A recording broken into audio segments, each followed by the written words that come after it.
Superintendent Peter Bennett of the West Yorks Police hit the headlines last year when he announced that a juvenile delinquent had given up a life of crime after he'd been discovered to be allergic to milk and tomatoes.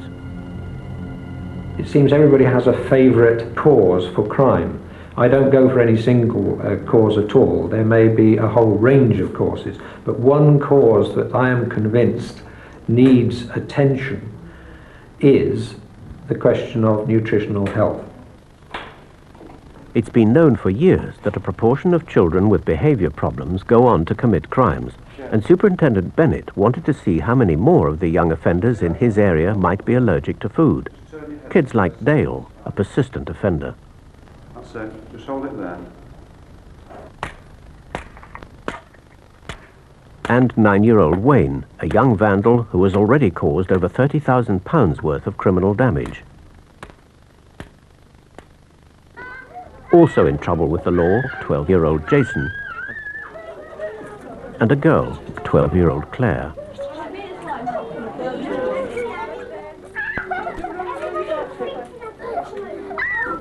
In all, 8 children were found whose parents agreed to a unique experiment. There's something to be said for you doing. Running it, Dr. Leonard McEwen, a private specialist in food intolerance. Okay, well, if we can get these to the school teachers and get them to assess them as well, the children were to be put on the Great Ormond Street Few Foods diet. What do you want to get out of all this? Out of what? Out of doing this diet, what do you think might be in it for you? Peel. Are you going to try and stick to it? No, you've got to. Who says me? It's your fault, isn't it?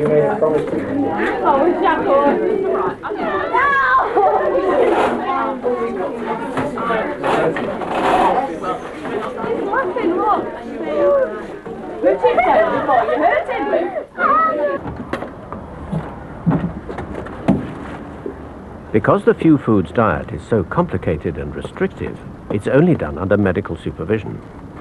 It's also quite expensive, so for this project, a charity donated the food and delivered it to each of the parents.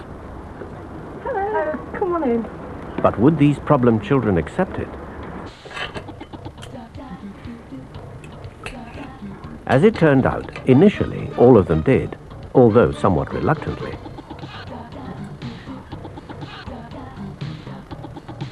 They were asked to continue the diet for 3 weeks and then assemble again to check progress. But within days, everyone had noticed the difference in the children's behaviour. We know how difficult it was for you to try and manage those diets, and you all managed it almost perfectly. If you could see yourself sitting there, all quiet, compared with how long you could sit still last time we saw you, it is quite amazing. The improvement in each child surprised and delighted their parents. I called him the monster, didn't I?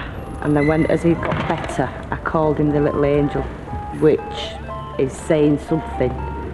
But it's true. It was true. I really didn't believe that it were going to do any good. Nothing else we tried had, and I really couldn't see this making that much difference. You know, it's...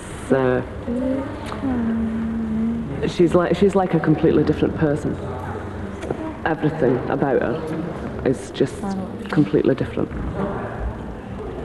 If I hadn't have seen it in my own daughter, I'd never have believed it could be done just by changing the food that she ate.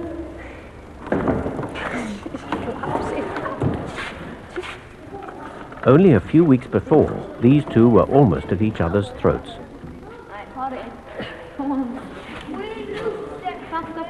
But how have the police seen the difference? We found, with the introduction of the dietary changes, some dramatic improvements in behaviour. So much so that it surprised some of us ourselves. We didn't expect it to be so dramatic.